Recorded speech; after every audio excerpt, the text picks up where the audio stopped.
أستاذ طالب إبراهيم، ممكن تعطينا لمحة عن ما يحدث حاليا في سوريا من احتجاجات ومن ثورات ومن مظاهرات؟ هناك اولا المشهد في سوريا يختلف الى حد بعيد عما جرت واماكن من العالم العربي. تجاوب رئيس بشار الاسد تجاوب مع المطالب الشعبيه وحاول ان يتفاهم معه في منتصف الطريق، رفع حال طوارئ والغى محكمه امن الدوله، اصدر قانون ضابط العدليه الذي يمنع الاعتقال العشوائي، اصدر مرسوم تدبير سكرات، قام باصلاحات حقيقيه.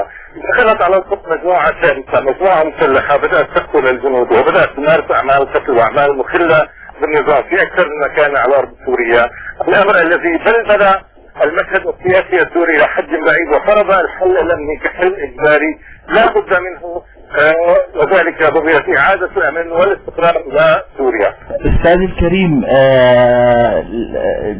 بخصوص المراسيم الجمهورية التي أصدرها الرئيس بشار الأسد،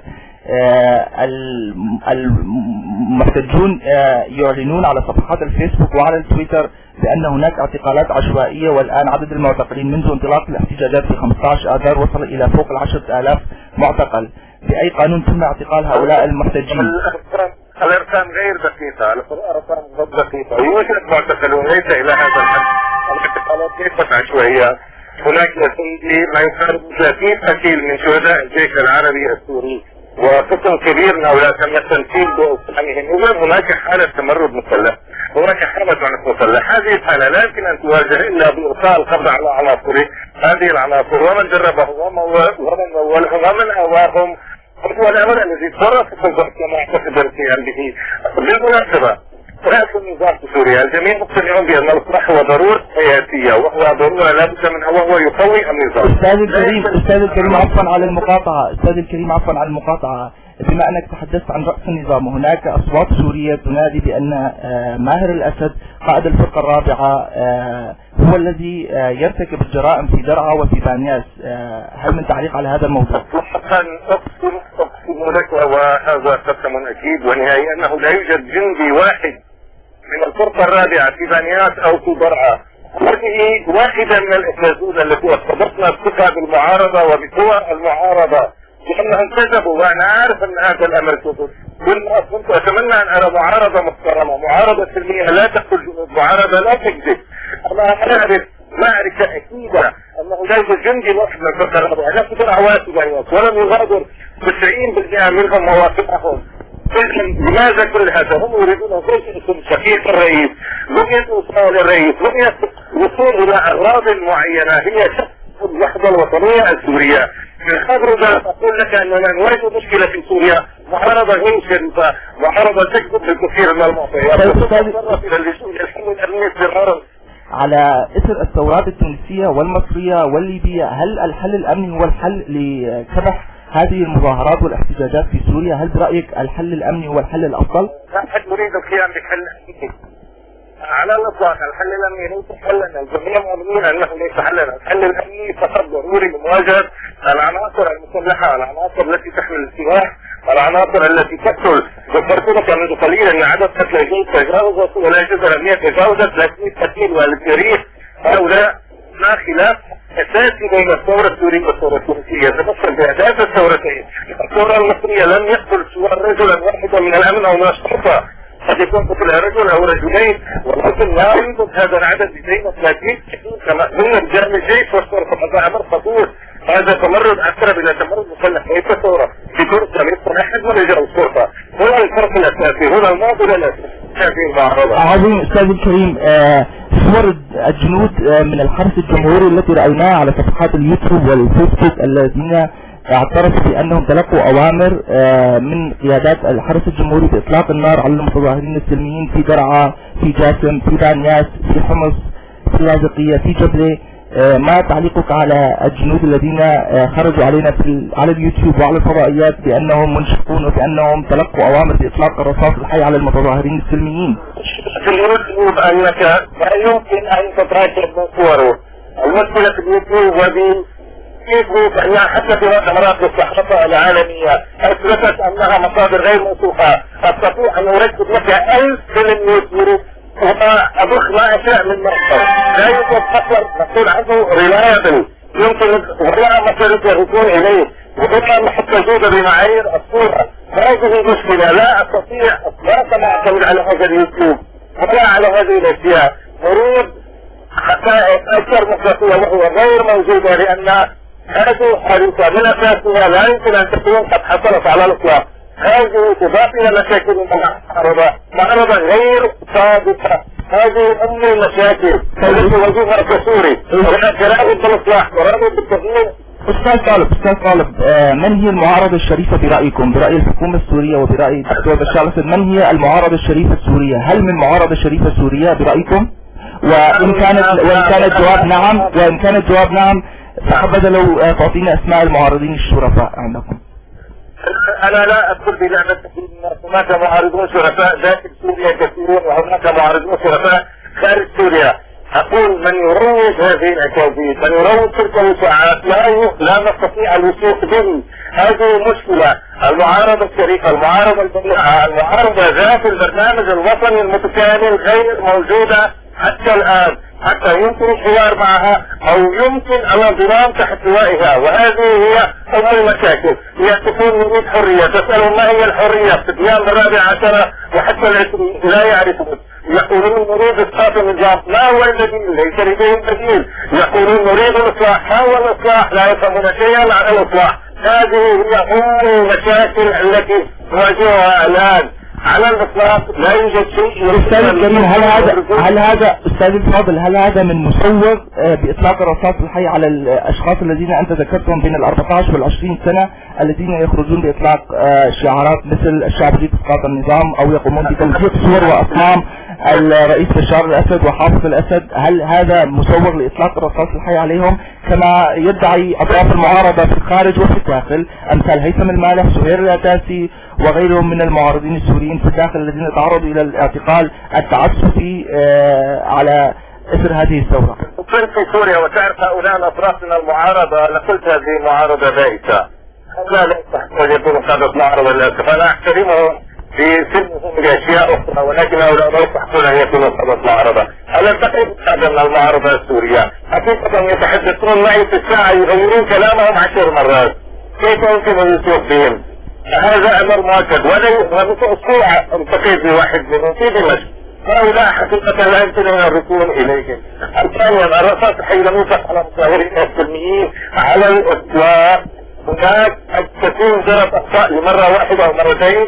الرصاص تستخدمه هو الجيش عندما تتعرض لهجوم مسلح. وهناك فرق ثالث هو الذي ذكرته أنا، يطلق نار على عناصر لمن يطلق نار على متظاهرين يريد إيقاع البلاد حمام دم، يريد تكرار السيناريو الليبي أو ربما يريد تكرار السيناريو العراقي في سوريا. هؤلاء يريدون السلطة، وإذا وصلوا إليها فسيكون أسوأ أنواع الهجرات العالم.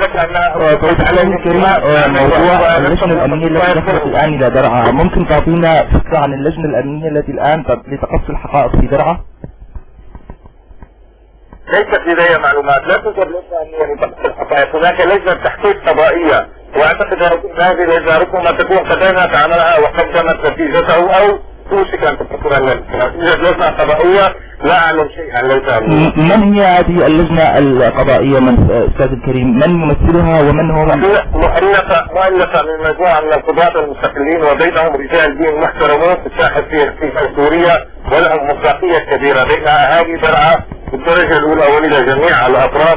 لا احفظ الاسماء ولكن اعرف هذه المعلومات عن تفصيلة هذه اللجنة. استاذ الكريم، ماذا عن الوضع الامني الان في حمص؟ تأتينا اخبار بان هناك الان قصف. البارحة كانت هناك قصف لمدينة حمص وخاصة في باب السباع وباب عمرو. هل هذه الاخبار تم تأكيدها؟ لان وصلتنا اسماء شهداء 10 نساء في بانياس اعترضوا طريق الجيش او الفرقة الرابعة بين بانياس واللاذقية. الفرقة الرابعة لا تذكروها مشان مصداقيتهم، مشان الدين والمنطق والواقع. الفرقة الرابعة لم تدخل بانياس مطلقا، ولم تدخل درعا مطلقا، ولم تطلق طلقة واحدة في بانياس. انظف عملية بتاريخ الجيش عملية بانياس. لم يقتل جندي واحد في بانياس، ولم يقتل مدني واحد، ولم يقتل مسلح واحد في بانياس. أو أكد لك، وهذه معلومة يمكنك الوثوق بها. هذا شيء مؤكد لا يجب في حمص. وضيحة هذا اليوم كانت الأمور هادئة وأنا كنت خارجا من مدينة حلب حيث ألقيت محاضرة مركز ثقافي في نقطة شمال حلب في الساعة 8 صباحا. كنت في حمص كان الوضع هادئا تماما. بعد ساعتين وردنا خبر مقتل 3 مشهورة ضباط الجيش المتمركزين في حمص. لا أستطيع أن أعطيك هناك مقدم من أبو عقيد من عائلة زواج وهناك مقدم آخر ومناسب من عائلة حيدر قتلوا في حمص. هؤلاء قتلوا اليوم وقتلهم أسرار بالتأكيد تساؤلات كبيرة ويكون تدركها أجبر الجيش على إعادة فرض الأمن والنظام. رجلا يسمح الجيش بقتل عناصره في هذه الطريقة. هل الجيش في العالم يحدث هذه الأشياء؟ ناس مسلحون قتلوا عناصر الجيش. هؤلاء يجب أن يحضروا للعدالة سلما أم حربا. طيب أستاذ الكريم، على قناة الدنيا وهي قناة موالية للنظام السوري عرضت صور نساء سوريات يقولن بأن تم التغرير بأولادهن وإعطائهم حبوب هلوسة أو تم القبض عليهم وهم يحملون حبوب. سيدة من اللاذقية وسيدة فلانية. نعم. هل هذا الخبر مؤكد؟ هل هناك حبوب هلوسة يتم توزيعها الآن على الشباب؟ مؤكد ويمكن لكافة وسائل الإعلام أن تتصل بهؤلاء الأسوة وأن يتأكدن من العملية. بالمناسبة جرى فتحت أمام وكالة الصحافة العالمية وجه الدعوة إلى العديد من وكالات الصحافة امتنع ممثلين الجزيرة وبعض الوكالات للذهاب إلى درعا بسياسة خاصة به. ولكن ممثلة الصحافة الفرنسية ومنظومة الصحافة الفرنسية بسوريا ذهبت إلى درعا وشاهدت الأمور. دخلت الأفراد ودخلت المشاكل واطلعت بها عليها. أرجو أن تكون صادقة وشريفة في كتابة تقريرها عما نأتي. طيب أستاذ الكريم، الثوار السوريون أو ثوار 15 آذار ما يسمون نفسهم يقولون بأن أبواق النظام التي تخرج على الفضائيات وتمدح النظام وتبرر ما يقوم به النظام السوري حاليا من مجازر سوف يحاسبون وهم مشتركون في الجريمة. ماذا تقول؟ لأن هذا الاتهام موجه أيضا بشكل أو بآخر إليك أنت وإلى خالد العبود وإلى أحمد الحاج علي وغيرهم. وأهدرتني يوم الخميس الماضي الشيخ يوسف العرعور على قناة. نحن نؤمن بما نقول ونحن مستفيدين. أنا الآن زائد من التلفزيون سوري سيارة أخرى ليس لدي سيارة ليس لدي لست مستفيدا لكني حريص على وحدة سوريا الوطنية. حريص على حماية هذه البلاد من فتنة طائفية يسوقها أمثال العرعور والفرفور وغيره. هناك الفرفور من باب التنزل. هؤلاء دعاة فتنة. القرضاوي داعية فتنة. العرعور داعية فتنة. كانوا يحاسبون فليحاسبون لا نخشاهم ولا نخشى منهم. فكل كاذبات لا تساوي عندنا عصفة عن هؤلاء ليسوا من الوطن. نحن أبناء سوريا. نحن الذين نعيش في الداخل. نحن دعاة التغيير الحقيقي والإصلاح الحقيقي. هؤلاء الذين يوجدون في الخارج يحرضون الناس ويتاجرون الدماء السوريين. هؤلاء الذين يجب أن يحاسبون وسيحاسبون. لا يهمهم ذلك. التاريخ بيننا وبينهم. التاريخ بيننا وبينكم. أنا من ثوار 15 آذار وأتحدث إليك باسم ثوار 15 آذار. كل ما أنت خرجت على الفضائيات ودافعت عن هذا النظام يزداد عقابك. طيب أستاذي الفاضل، رسالة يجب أن أوصلها لك من ثوار 15 آذار. الشيخ العرعور والقرضاوي والمعارضة السورية أشرف منكم بمليون مرة وسوف نحاسبكم والثورة السورية سوف تنتصر وأنتم محسوبون على النظام ومشتركون في هذه الجريمة البشعة وسوف تدفعون الثمن غاليا أمام المحاكم السورية. والله أنتم لو كنتم ثوار حقيقيين، لو كنتم ثوار سلميين حقيقيين، لو كنتم مثلا لديكم شعارات واضحة وعماويل واضحة لأيدكم الجميع. لا نسمع إلا قتل. لا نرى أن تمثيلا بسوسة الجنوب. لا نرى أن المجازر ترتكب هنا وهناك. طلبت من أرسل الله على قناة العالم أن يدين الخط الطائفي ساعة ونصف. يرفض أن يدين الخط الطائفي. وهي ثورة تحدثوا عنها.